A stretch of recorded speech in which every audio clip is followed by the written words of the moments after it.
तो बच्चों आज के लेक्चर में जो कि आपके इस हेलो एल्केन हेलो एरीन वाले चैप्टर का 7वां लेक्चर है और इस लेक्चर में हम लोग ट्राई हेलो एल्केन के बारे में पढ़ेंगे।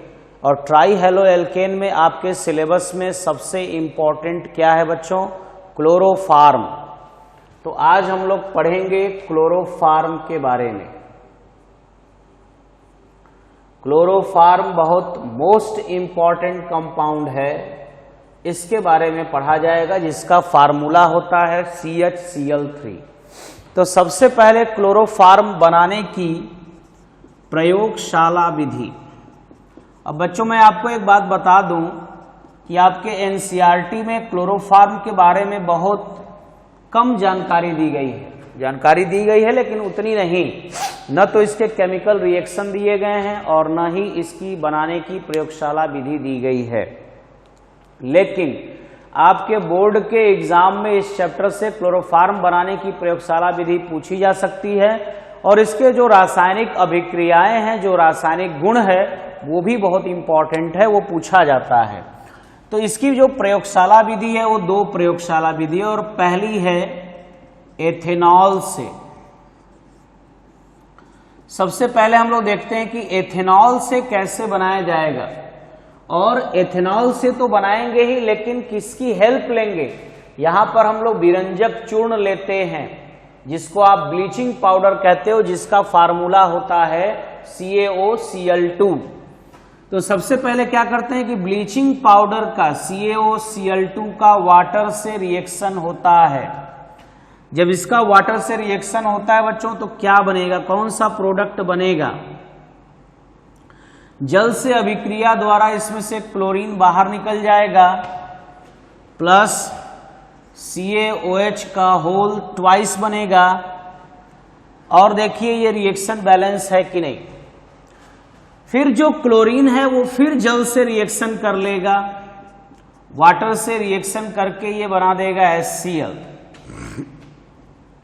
ये HCl बन जाएगा और यहां मिलेगा नवजात ऑक्सीजन।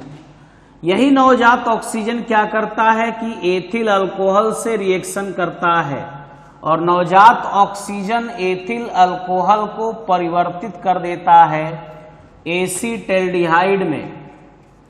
एसीटैल्डिहाइड में परिवर्तित कर देता है प्लस H2O। अब एसीटैल्डिहाइड का क्या होता है? एसीटैल्डिहाइड पुनः क्लोरीन से रिएक्शन करता है। 3 मोल्स क्लोरीन ले लेते हैं और बनाता है प्रोडक्ट CCl3CHO प्लस 3HCl। और CCl3CHO का नाम होता है बच्चों क्लोरल। इस कंपाउंड का नाम क्या है? क्लोरल, या इसको कहते हैं ट्राइक्लोरो एसीटैल्डिहाइड। ट्राइक्लोरो एसीटैल्डिहाइड इस कंपाउंड को कहा जाता है। अब ये जो ट्राइक्लोरो एसीटैल्डिहाइड है ये रिएक्शन करता है कैल्शियम हाइड्रोक्साइड से और कैल्शियम हाइड्रोक्साइड से रिएक्शन करके बनाता है chloroform plus HCOO whole twice Ca। और इस कंपाउंड का नाम है बच्चों कैल्शियम फॉर्मेट। कैल्शियम फॉर्मेट है ये। तो इस तरीके से आपका क्लोरोफार्म प्राप्त हुआ। तो क्लोरोफार्म बनाने की प्रयोगशाला विधि यदि पूछी जाएगी तो यही समीकरण आप लोग देंगे बच्चों। इसमें 2 विधियां हैं और दोनों ब्लीचिंग पाउडर के ही थ्रू होती हैं। पहली विधि एथेनॉल से है और दूसरी विधि एसीटोन से है। तो अभी आपने पहली विधि देखी जिसमें आपने देखा किसके द्वारा रिएक्शन हुआ। तो रिएक्शन इसमें हुआ एथेनॉल के द्वारा। अब हम लोग पढ़ते हैं किस प्रकार एसीटोन के साथ इसकी अभिक्रिया होती है और प्रोडक्ट बनता है क्लोरोफार्म। देखिए एसीटोन, यहां हेडिंग डाल देंगे एसीटोन से। एसीटोन से, और एसीटोन का फार्मूला है CH3COCH3। इसको प्रोपेनोन के नाम से भी जाना जाता है। इसका जब रिएक्शन होगा तो प्रोडक्ट बनता है CCl3COCH3 प्लस 3HCl, और इस कंपाउंड का नाम होता है ट्राइक्लोरोएसीटोन। ट्राइक्लोरोएसीटोन, और यही जो ट्राइक्लोरोएसीटोन है फिर ये रिएक्शन करता है कैल्शियम हाइड्रोक्साइड से, और इस बार प्रोडक्ट क्या बनेगा, और इस बार प्रोडक्ट बनता है chloroform plus CH3COO whole twice Ca, और इस कंपाउंड का नाम क्या है, कैल्शियम एसीटेट। कैल्शियम एसीटेट इसका नाम होता है। ठीक है, क्लोरोफार्म बना और कैल्शियम एसीटेट बना। तो इस तरीके से दो विधियां हमने आपको बता दी क्लोरोफार्म बनाने की, एक एथिल अल्कोहल से, दूसरा एसीटोन से। अब आइए बात करते हैं क्लोरोफार्म के भौतिक गुण के बारे में। ठीक है, तो हमारा अगला टॉपिक होगा बच्चों क्लोरोफार्म का भौतिक गुण, उसकी फिजिकल प्रॉपर्टी क्या है।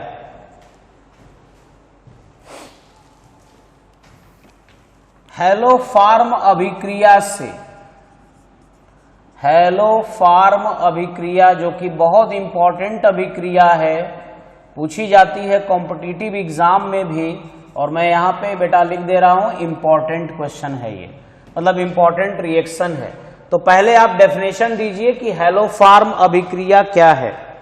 ठीक है, हैलोफार्म रिएक्शन किसे कहते हैं। हैलोफार्म को जनरल फार्मूला CH(X3) कह सकते हो। तो हैलोफार्म से हम लोग क्लोरोफार्म, ब्रोमोफार्म, आइडोफार्म तीनों बना सकते हैं। देखिए क्या है यह अभिक्रिया, इसके बारे में डेफिनेशन पहले दिया जाए। वे सभी यौगिक जिसमें RCOCH3 या RCHOH सिंगल बॉन्ड CH3 समूह पाया जाता है हैलोफार्म अभिक्रिया देते हैं। हैलोफार्म अभिक्रिया देते हैं, मतलब ये जो समूह है वो अगर पाया जाए तो हैलोफार्म अभिक्रिया हो जाएगी। जहां R क्या हो सकता है, जहां R के जगह पे आप हाइड्रोजन भी ले सकते हैं या कोई एल्किल समूह का प्रयोग कर सकते हैं। अब देखिए यदि यहां पे आप हाइड्रोजन लेंगे तो एल्डिहाइड समूह बनेगा, लेकिन यदि यहां पे CH3 ले लेंगे तो कीटोन बनेगा। तो चलिए देखिए एक एग्जाम्पल देते हैं हम लोग।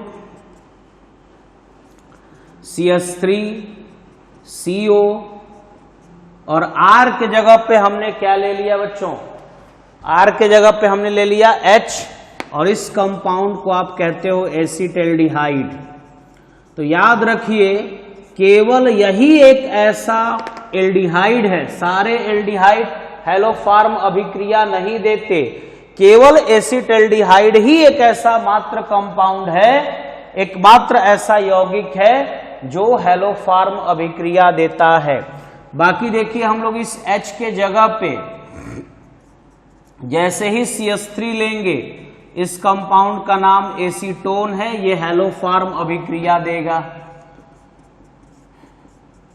इस कंपाउंड को भी आप देख सकते हो, तो ये फंक्शन तो आपका देखिए मैच कर रहा है इससे, ये मैच कर रहा है। यहां पे एल्किल ग्रुप चाहे कितना भी बड़ा हो, ये भी हैलोफार्म अभिक्रिया देगा।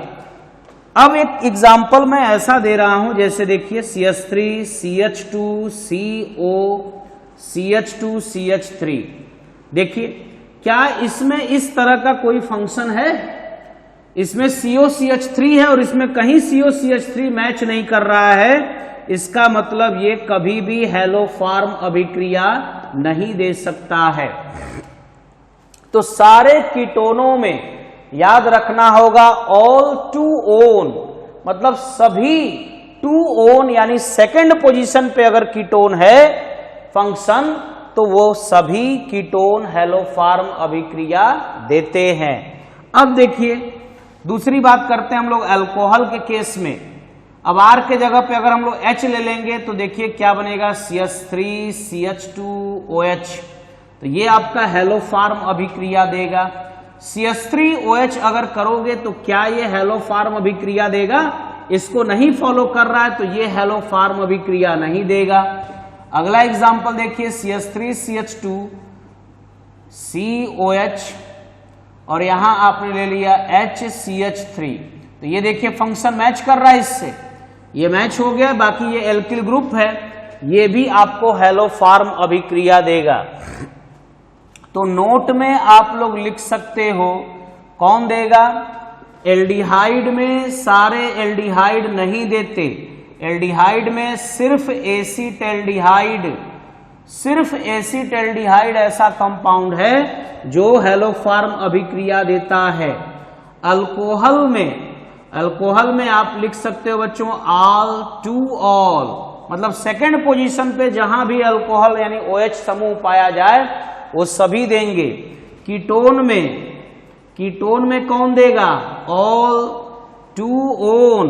सेकंड पोजीशन पे CO ग्रुप अगर पाया जाएगा, कीटोनिक फंक्शन पाया जाएगा, तो वे सभी हैलोफार्म अभिक्रिया को फॉलो करेंगे, वो देते हैं।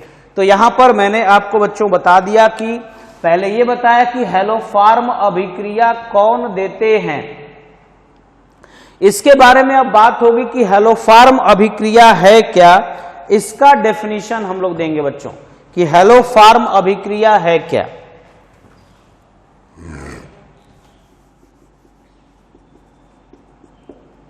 सभी टू ओन तथा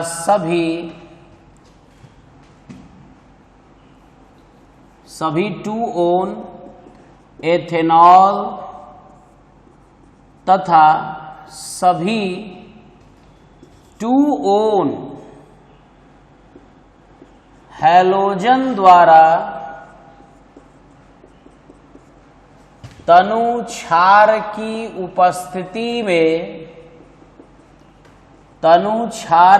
उपस्थिति में ऑक्सीकृत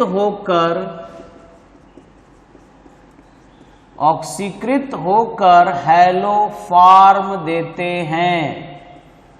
देखिए example C2H5OH plus 4Cl2 plus 6NaOH। Balance किया जाए इसको तो क्लोरीन लिया गया है तो बनेगा क्लोरोफार्म। यदि इस अभिक्रिया में Br2 लिया जाएगा तो बनेगा ब्रोमोफार्म, I2 लिया जाएगा तो बनेगा आइडोफार्म।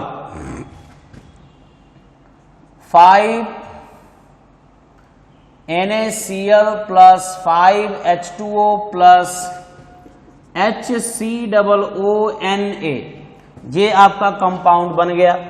अब इसके जगह पे आप चाहें तो एसीटैल्डिहाइड का भी प्रयोग कर सकते हैं। ये एसीटैल्डिहाइड ले लिया गया, 3Cl2 प्लस 4NaOH।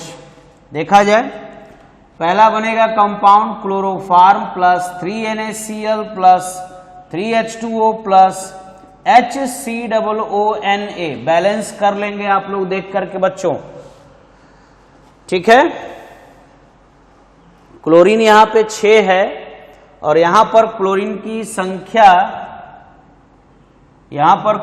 संख्या भी 3 और 3 6 है, बैलेंस है, ठीक है। अब एसीटोन यानी एक कीटोन का भी एग्जाम्पल ले सकते हो। CH3COCH3 plus 3Cl2 plus 4NaOH gives, product बनेगा chloroform plus 3NaCl plus 3H2O plus CH3COONA। और इस तरीके से आप लोग देख सकते हैं कि इन तीनों अभिक्रियाओं द्वारा क्लोरोफार्म का निर्माण हुआ है। यदि इन अभिक्रियाओं में हम लोग क्लोरीन के जगह पे ब्रोमीन का प्रयोग करें तो इस अभिक्रिया में ब्रोमोफार्म बनेगा, यदि आयोडीन का प्रयोग करें तो आइडोफार्म बनेगा। तो जो भी आपको हैलोफार्म बनाना होगा, हैलोजन उसी प्रकार का आपको लेना पड़ेगा, ठीक है बच्चों।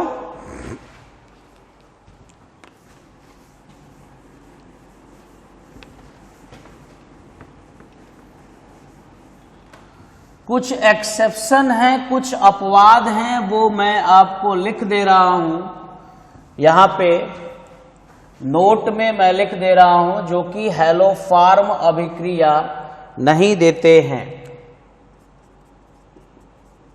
नोट में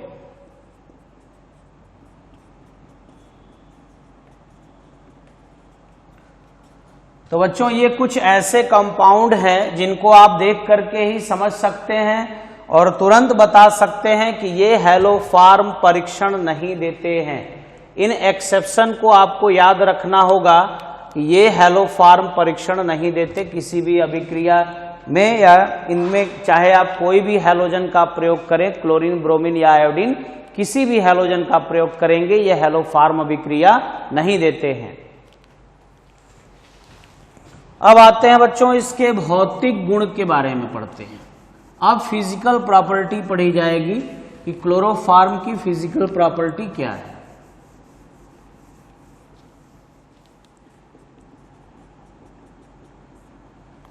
तो बच्चों भौतिक गुण की बात करेंगे और पहला भौतिक गुण है कि शुद्ध क्लोरोफार्म रंगहीन और ईथर जैसी विशेष गंधयुक्त जल से भारी द्रव है।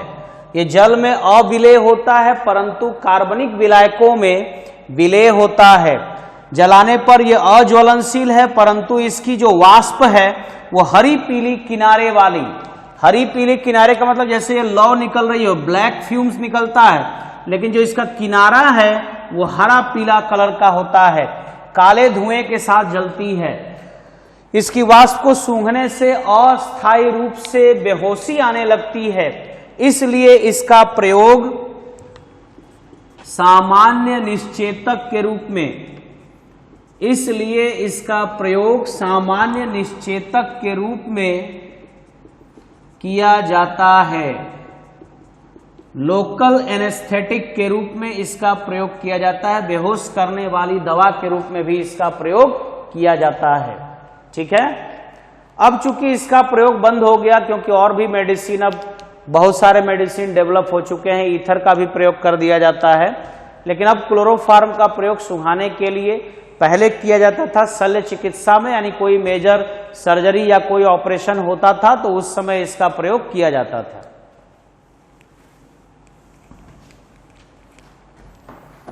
अब बात करेंगे बच्चों क्लोरोफार्म की, क्लोरोफार्म की शुद्धता का परीक्षण। क्लोरोफार्म की शुद्धता का परीक्षण यानी इसका प्यूरिटी टेस्ट करेंगे कि क्लोरोफार्म शुद्ध है कि नहीं। जैसे किसी को यदि सुंघाना है क्लोरोफार्म तो क्लोरोफार्म का परीक्षण बहुत जरूरी होता है, क्योंकि यदि आप अशुद्ध क्लोरोफार्म सुंघा देते हैं तो वो व्यक्ति बेहोश होने के जगह पे उसकी मृत्यु भी हो सकती है, क्योंकि क्लोरोफार्म के ऑक्सीकरण से फास्जीन नामक गैस निकलती है जो कि विषैली गैस होती है।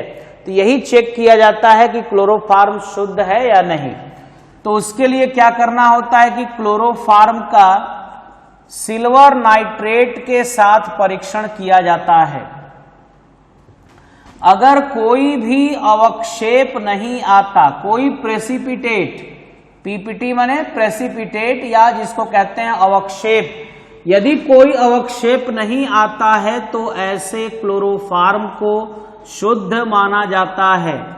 लेकिन यदि हम लोग परीक्षण कर रहे हैं और यदि सफेद अवक्षेप आ गया, सफेद अवक्षेप किसका बनता है? AgCl का। यदि वो आयनिक फॉर्म में है और ये टूट गया, Cl माइनस आयन दे दिया और ये AgCl बना लिया सफेद अवक्षेप, तो इसका मतलब ये जो क्लोरोफार्म है वो इम्प्योर है, अशुद्ध है, उसको फिर किसी को सुंघाया नहीं जा सकता। तो क्लोरोफार्म की शुद्धता परीक्षण के लिए सिल्वर नाइट्रेट का परीक्षण किया जाता है, सिल्वर नाइट्रेट का प्रयोग किया जाता है।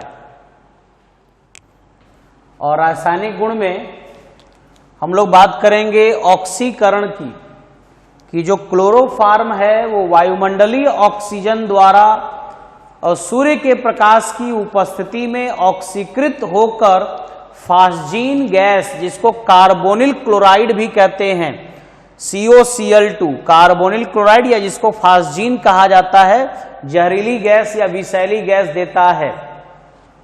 तो इसका संरक्षण कैसे हो, कैसे इसको ऑक्सीडाइज होने से बचाया जाए? तो पहला तरीका यह होता है कि सूर्य के प्रकाश द्वारा यदि ऑक्सीकरण रोकना है तो इस क्लोरोफार्म को रंगीन बोतलों में रखा जाता है, गहरे रंग के बोतलों में इसको रखा जाता है। वायु द्वारा यदि इसका ऑक्सीकरण रोकना है तो इसमें हम लोग क्या करते हैं कि बोतल को ऊपर तक भर करके रखते हैं, जिससे इसमें वायु प्रवेश न कर पाए और इसका ऑक्सीकरण न हो पाए। यदि किसी वजह से इसका ऑक्सीकरण हो भी जाए तो इसके हानिकारक प्रभाव को रोकने के लिए, इसके हानिकारक प्रभाव को समाप्त करने के लिए उसमें 1% एथेनॉल मिला दिया जाता है। ये जो 1% एथेनॉल है ऋणात्मक उत्प्रेरक का कार्य करता है, नेगेटिव कैटलिस्ट का काम करता है। अब ऋणात्मक उत्प्रेरक करता क्या है? ऑक्सीकरण की जो दर है उसको घटा देता है, यानी जो उत्प्रेरक अभिक्रिया के वेग को घटाता है उसी को हम लोग कहते हैं ऋणात्मक उत्प्रेरक। तो अब बात करते हैं कि ये एथेनॉल किस तरीके से COCl2 के साथ अभिक्रिया कर लेता है। देखिए कार्बोनिल क्लोराइड और एथेनॉल की अभिक्रिया कैसे होती है, यानी इसका जो हानिकारक प्रभाव है वो कैसे समाप्त हो जाता है। एथेनॉल और कार्बोनिल क्लोराइड जब आपस में अभिक्रिया करते हैं तो यह आपका हो गया COCl2 प्लस एथेनॉल, 2 मोल हमने एथेनॉल यहां ले लिया और यहां से बच्चों निकल गया HCl, ये भी निकल गया आपका HCl और प्रोडक्ट देखिए क्या बन रहा है, प्रोडक्ट ये बन रहा है। और इस कंपाउंड का, इस यौगिक का नाम क्या है? इसका नाम होता है बच्चों डाई इथाइल या डाई एथिल कार्बोनेट, इसका नाम होता है। इसको डाई एथिल कार्बोनेट के नाम से जाना जाता है। जब ये डाई एथिल कार्बोनेट बन जाता है तो फास्जीन का जो विषैला प्रभाव है वो समाप्त हो जाता है, कम हो जाता है। इसीलिए 1% एथेनॉल मिलाया जाता है जो कि ऋणात्मक उत्प्रेरक का कार्य करता है। अब रासायनिक गुण में इसकी कुछ मेन अभिक्रियाओं को, कुछ और प्रमुख अभिक्रियाओं को हम लोग देखते हैं बच्चों। तो देखिए दूसरी इसकी अभिक्रिया है सिल्वर चूर्ण के साथ, सिल्वर चूर्ण के साथ अभिक्रिया। तो स्टेटमेंट आप दे सकते हो सिल्वर चूर्ण के साथ, सिल्वर चूर्ण के साथ अभिक्रिया करके यह एसिटिलीन, अब ये एसिटिलीन बनाने की विधि भी हो गई, यह एसिटिलीन गैस देता है।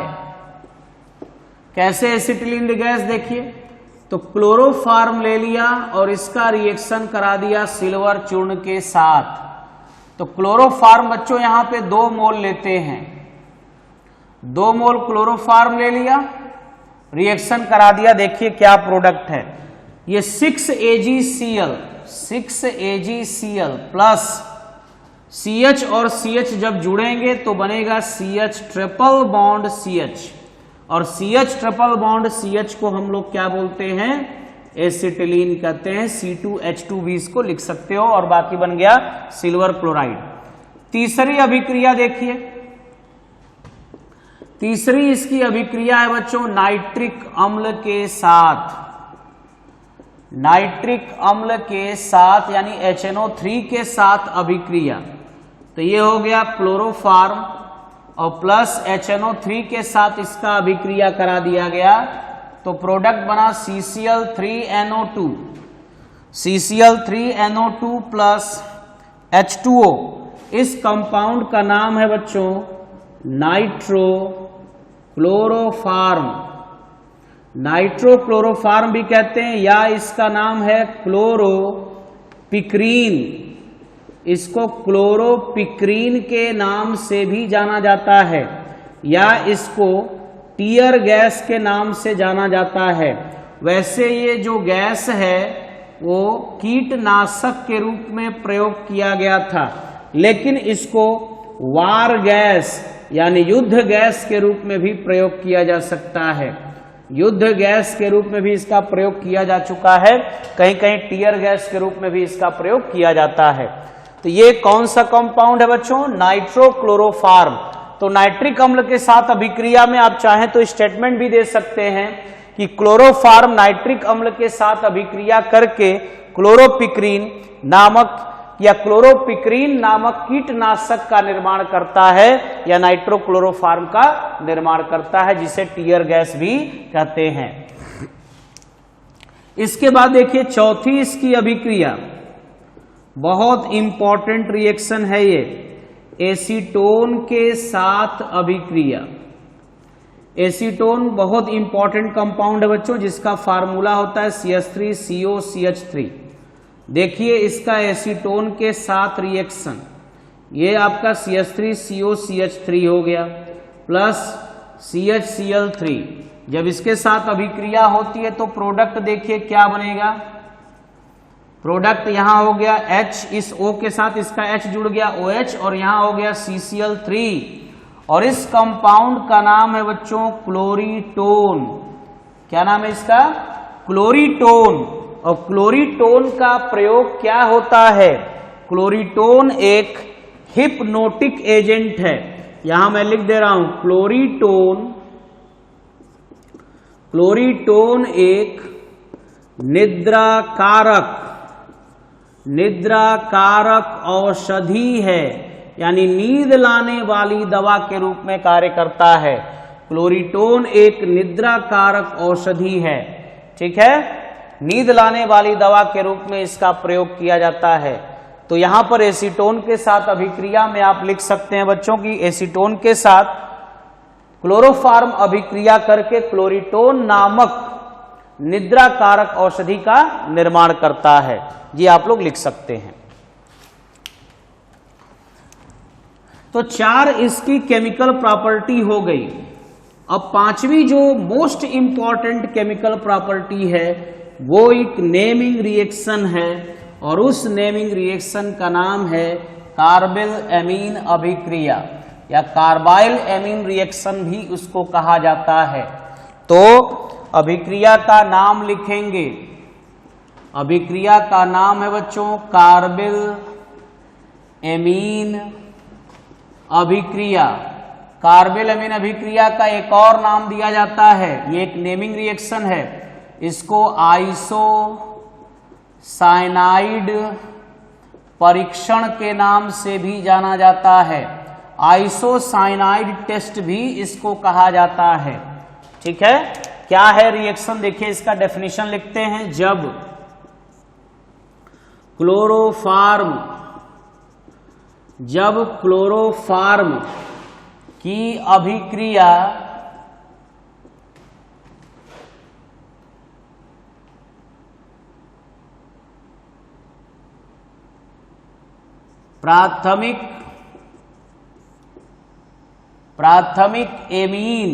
प्राथमिक एमीन और एमीन कैसे हो सकते हैं? एलिफैटिक या एरोमेटिक, दोनों ले सकते हैं। एलिफैटिक या एरोमेटिक कोई प्राथमिक एमीन होना चाहिए। जब क्लोरोफार्म की अभिक्रिया प्राथमिक एमीन मतलब एलिफैटिक या एरोमेटिक एमीन कोई भी लिया जा सकता है के साथ अल्कोहलिक KOH की उपस्थिति में, अल्कोहलिक KOH की उपस्थिति में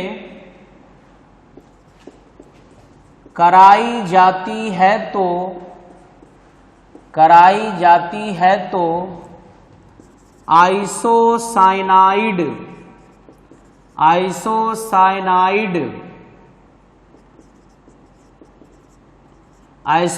यानी NC, और NC को ही कार्बिल एमीन कहते हैं। आइसोसाइनाइड का ही नाम क्या होता है? कार्बिल एमीन बनता है। तो यहां पे एक चीज और मैं जोड़ दूं, दुर्गंध युक्त बहुत इसमें स्मेल पाया जाता है। दुर्गंध युक्त आइसोसाइनाइड यौगिक प्राप्त होता है। यौगिक प्राप्त होता है।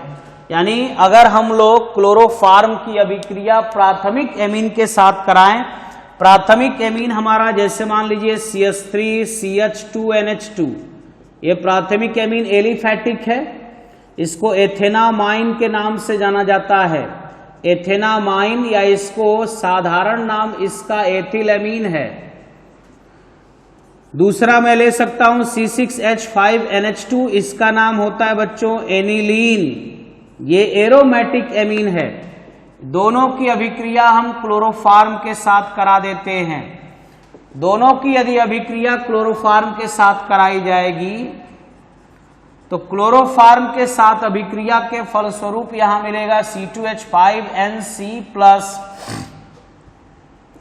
3KCl प्लस 3H2O, यहां बनेगा C6H5NC plus 3KCl plus 3H2O।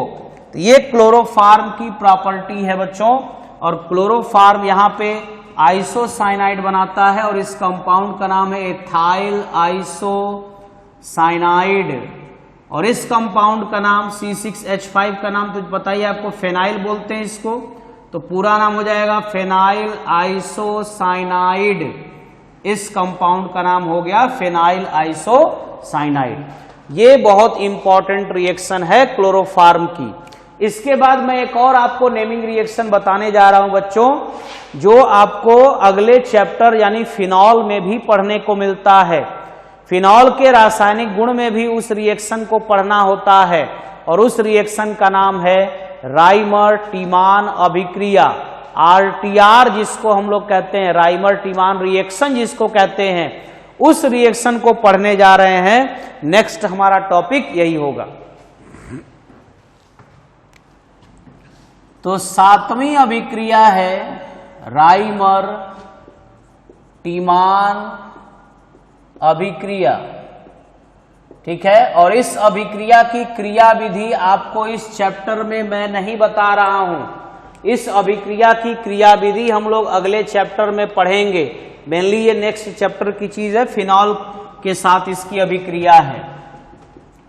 जब फिनॉल की अभिक्रिया KOH की उपस्थिति में क्लोरोफार्म CHCl3 के साथ कराई जाती है तो सैलिसिल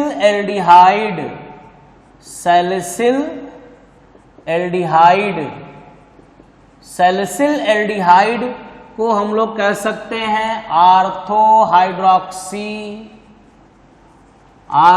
हाइड्रोक्सी बेंजल्डिहाइड यानी सैलिसिल एल्डिहाइड प्राप्त होता है। सैलिसिल एल्डिहाइड प्राप्त होता है। चलिए देखिए इसका एग्जाम्पल। ये आपका कंपाउंड हो गया फिनॉल। फिनॉल की अभिक्रिया हो रही है किसके साथ? क्लोरोफार्म के साथ। पोटेशियम हाइड्रोक्साइड की उपस्थिति में इसको गर्म कर देते हैं तो प्रोडक्ट देखिए 2 बनता है यहां पर। चूंकि ये फिनॉल जो है अभी आपको अगले चैप्टर में बताऊंगा कि जो फिनॉल है वो आर्थो पैरा डायरेक्टिंग होता है। तो फिनॉल के आर्थो पैरा डायरेक्टिंग होने के कारण ये 2 प्रोडक्ट बनाता है। एक तो प्रोडक्ट बनाता है आर्थो हाइड्रोक्सी बेंजल्डिहाइड और दूसरा प्रोडक्ट बनाता है पैरा हाइड्रोक्सी बेंजल्डिहाइड।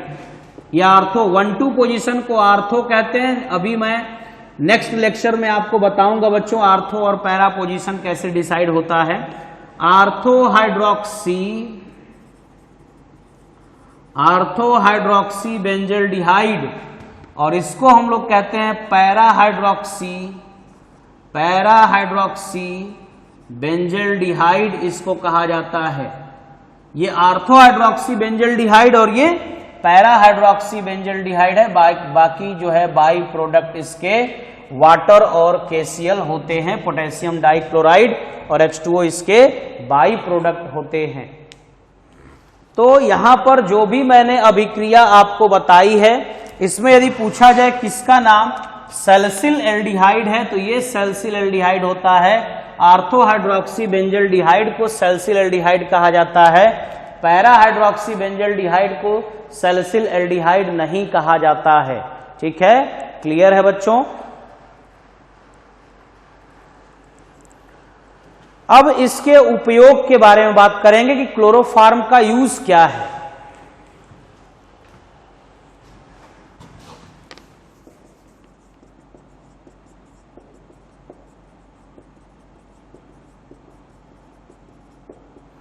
तो उपयोग की बात करेंगे तो पहला उपयोग है रबर, वसा, मोम, ब्रोमीन, आयोडीन आदि के लिए सॉल्वेंट के रूप में यानी विलायक के रूप में कार्य करता है। दूसरा सबसे मोस्ट इंपॉर्टेंट इसका उपयोग है निश्चेतक के रूप में, यानी किसी को बेहोश करने के लिए इसका प्रयोग किया जाता है, जो कि इसका सबसे महत्वपूर्ण उपयोग यही होता है। अब अगला टॉपिक है बच्चों हमारा ब्रोमोफार्म। ब्रोमोफार्म जिसका फार्मूला होता है CHBr3। तो ब्रोमोफार्म के बनाने की कोई प्रयोगशाला विधि वगैरह आपको नहीं पढ़नी है। ब्रोमोफार्म का सिर्फ आपको क्या पढ़ना है बच्चों, इसका आपको गुण पढ़ना है तथा उपयोग पढ़ना है, यही दो चीज पढ़नी है। इसी तरीके से मैं आइडोफार्म का भी गुण तथा उपयोग आपको बताऊंगा, वो भी मैं आपको रिटेन नोट्स दे दूंगा और आपको उसको लिख करके नोट्स अपना कंप्लीट रखना है और इनकी प्रॉपर्टी को याद रखना है। तो ब्रोमोफार्म के सबसे पहले बात करते हैं ब्रोमोफार्म के गुण तथा उपयोग के बारे में कि क्लोरोफार्म के समान ये भी गंधयुक्त द्रव है, जल में अविलेय है लेकिन कार्बनिक विलायकों में विलेय होता है। इसका जो स्टेबिलिटी है, जो इसका स्थायित्व है, वो क्लोरोफार्म से कम होता है और इनके जो रासायनिक गुण है वो क्लोरोफार्म के समान होते हैं, यानी क्लोरोफार्म से मिलता जुलता इसका रासायनिक गुण होता है। अब ब्रोमोफार्म का गुण और उपयोग पढ़ने के बाद हम लोग पढ़ते हैं बच्चों आइडोफार्म। तो आइडोफार्म का गुण और उपयोग क्या है बच्चों, यहां पे लिख देंगे गुण तथा उपयोग।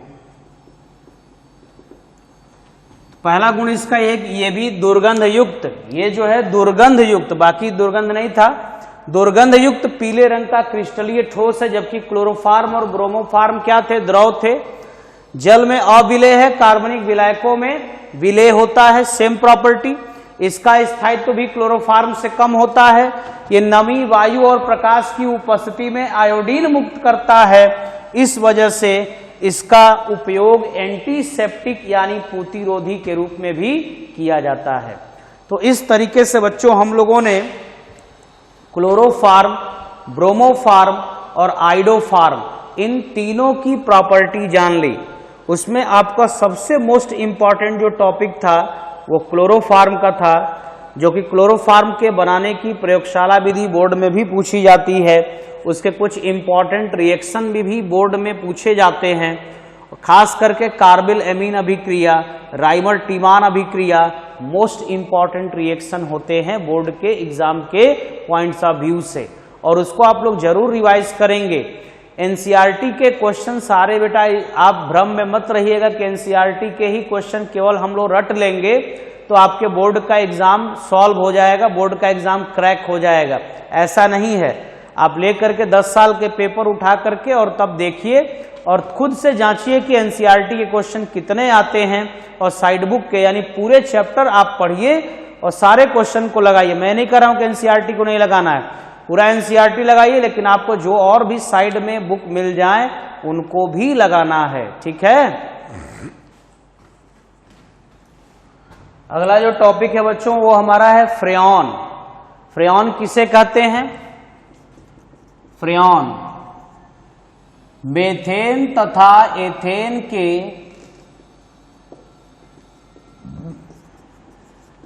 क्लोरोफ्लोरो व्युत्पन्न, मेथेन तथा एथेन के क्लोरोफ्लोरो व्युत्पन्न फ्रेऑन कहलाते हैं। मेथेन तथा एथेन के क्लोरोफ्लोरो व्युत्पन्न को फ्रेऑन कहते हैं। ठीक है, जैसे एग्जांपल ये जो प्रोडक्ट बना वो क्या है, क्लोरोफ्लोरोकार्बन है। इसी को हम लोग CFC के नाम से जानते हैं।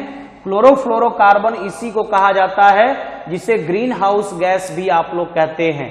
तो फ्रेऑन के बारे में आपको पढ़ना है। फ्रेऑन का मेन जो फ्रेऑन है वो क्या करती है, ये ओजोन डिप्लेक्शन में भूमिका निभाती है, यानी ओजोन लेयर को तोड़ती है और आपके पृथ्वी पर पराबैंगनी किरणों को आने देती है। यानी ओजोन लेयर हमें पराबैंगनी किरणों से बचाती है, लेकिन फ्रेऑन क्या करती है, उसका डिप्लेक्शन करती है। इसलिए फ्रेऑन को रोकना या इसको ज्यादातर प्रयोग करना हमारे पृथ्वी के लिए हानिकारक है। और